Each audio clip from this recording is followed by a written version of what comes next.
5 years ago, we visited Kat Lavers at her inner city permaculture property, where she grows an abundance of food in her tiny backyard. In just 100 square metres of growing space, Kat is able to produce up to 450 kilos of fruit and veggies each year.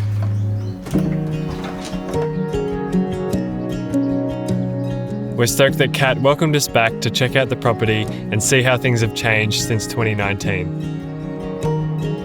I just love being surrounded by green. There's this sense of having to keep up with all of the healthy produce that the garden is creating. But it also just brings so much joy to look around and to see all the life that's flourishing here, and to know that you're part of a food web and an ecosystem. You're just one creature amongst it all. You can't help but be completely awestruck by its complexity and its beauty and also fragility.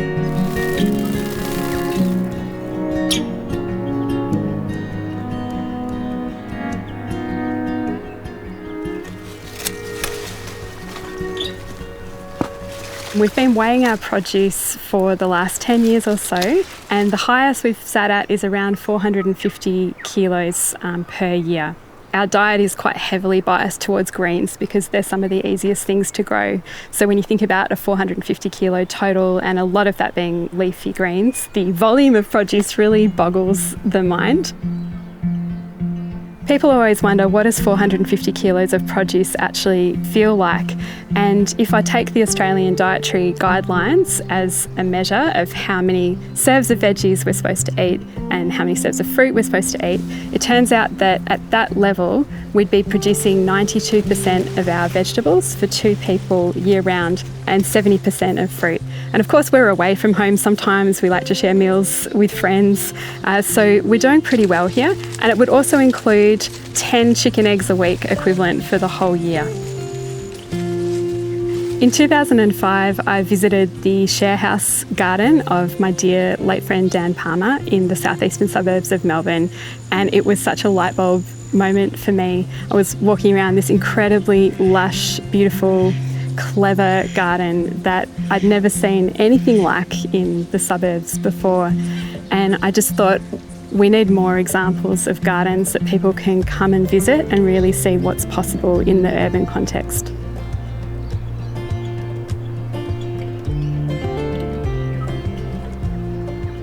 The soil quality has really improved over time, and if I scrape back some of this mulch, you can see how alive that is with wriggling worms, and got lots of springtails in here. And the soil's really moist and beautiful and crumbly. When we cycle organic matter into soil, it also adds significant water holding capacity. It's like adding a sponge to your soil. And what that means is that when the rains come, it can actually hold on to them. And that really improves drought resilience in plants. Life is arriving.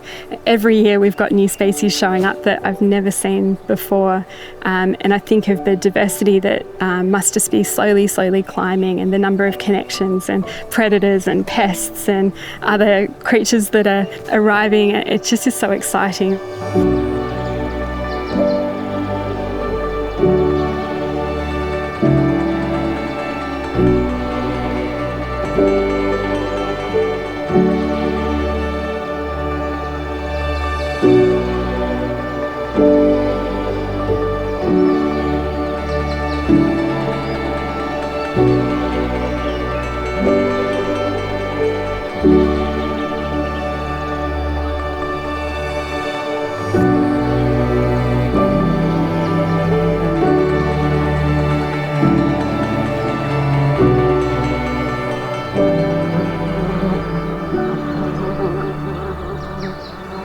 We're at the time of year where this bed is ready to be replanted with crops for the next season, but I've got a problem because we have the most incredible St Andrew's cross spider that has just moved in, and I haven't seen any spiders of this type before. So it's really special, and I really want to encourage her and hope that she has some babies. Spiders are so important ecologically because they tend to catch whatever there's most of in the environment. So whenever we get a peak in population, caterpillars or aphids, things like that, they'll just level off the top. So they're a really nice balancing force in the ecosystem. And of course, they're also food for birds and other creatures themselves. So I try really hard not to disrupt spiders and try and leave them wherever I can. And in this case, I've also become quite attached to her. So I'm wondering what I'm going to do now.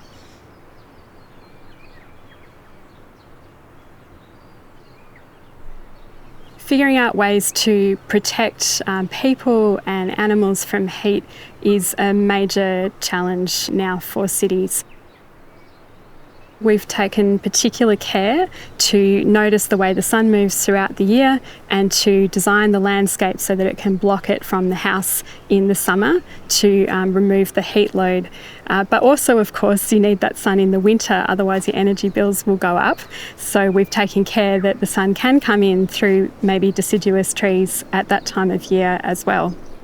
We have a grapevine on a north-facing pergola, which is definitely a permaculture cliche, but for all the right reasons. It does such a perfect job of providing green, leafy, shaded canopy throughout the hot months of the year, and also in the wintertime letting the sun come through and warm up the house at no cost.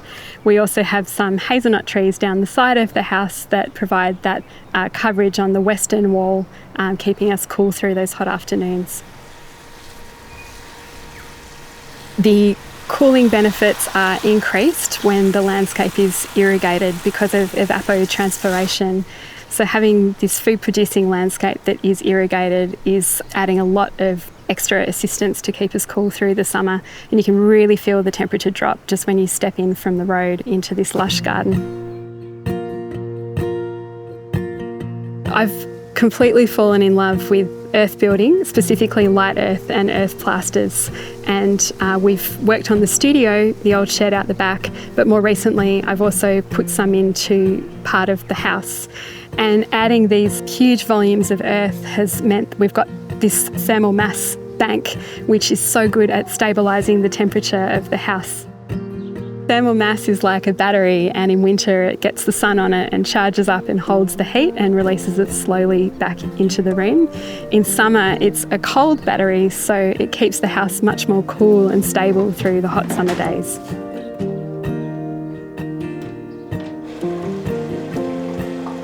When we repaired and rebuilt the bathroom at the Plummery, the thing that I was actually most excited about was finally having access to some grey water. So the clothes washing machine here actually has a lever under the sink, and I can send it to sewer if we need to, but most of the time I send it down the back garden to our fruit trees. So we do have to be really careful about the soap that we use to make sure that it doesn't damage the soil, and we also try really hard to wear more natural fibres to make sure we're not contributing to microplastics pollution.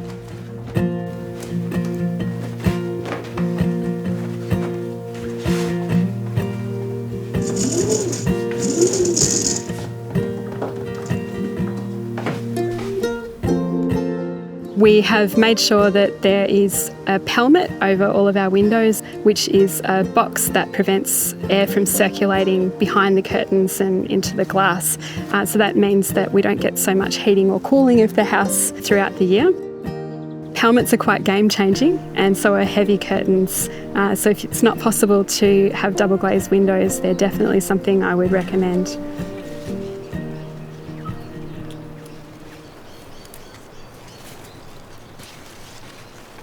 There's a lot of problems in the world at the moment, and it can be quite tempting to put your head down and garden. I don't want to give the impression that I think it's enough. I think it's so important that people are active politically, really engaged with these bigger picture issues and contributing as best they can.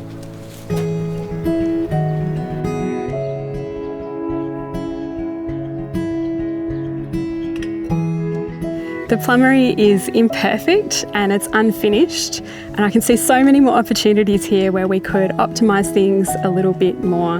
But the thing about sustainability is we need a lot of people having a go at it rather than a few people doing it perfectly.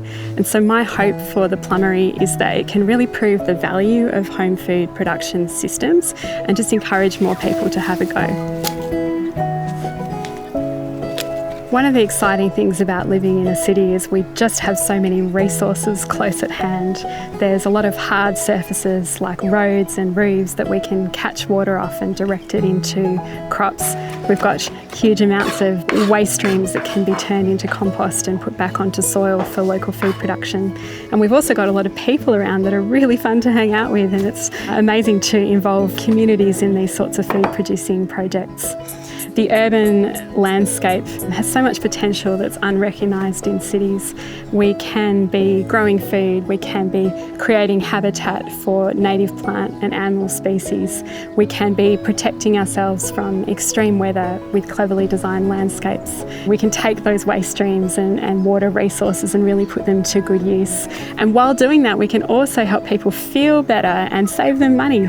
So there's just so many different benefits that the garden can address. Let's do it. Let's breathe this living abundance back into the city and make it this flourishing hub of life that it deserves to be. Thanks so much for watching this film, everybody. We really hope you enjoyed this 5-year on revisit at the Plummery. If you'd like to hear more from Kat and learn a bit more about the property, you can check out our page on Patreon, where we've uploaded the full-length interview with Kat, as well as some scenes that didn't make it into the final film. We've also got a bunch of other exclusive content up there, like full-length interviews from past films and behind-the-scenes updates. So if this kind of thing is of interest to you, we'd love to see you join our community over on Patreon. It's a great way to support these films and help us make more of them. Thanks again for watching, and I'll see you in the next film.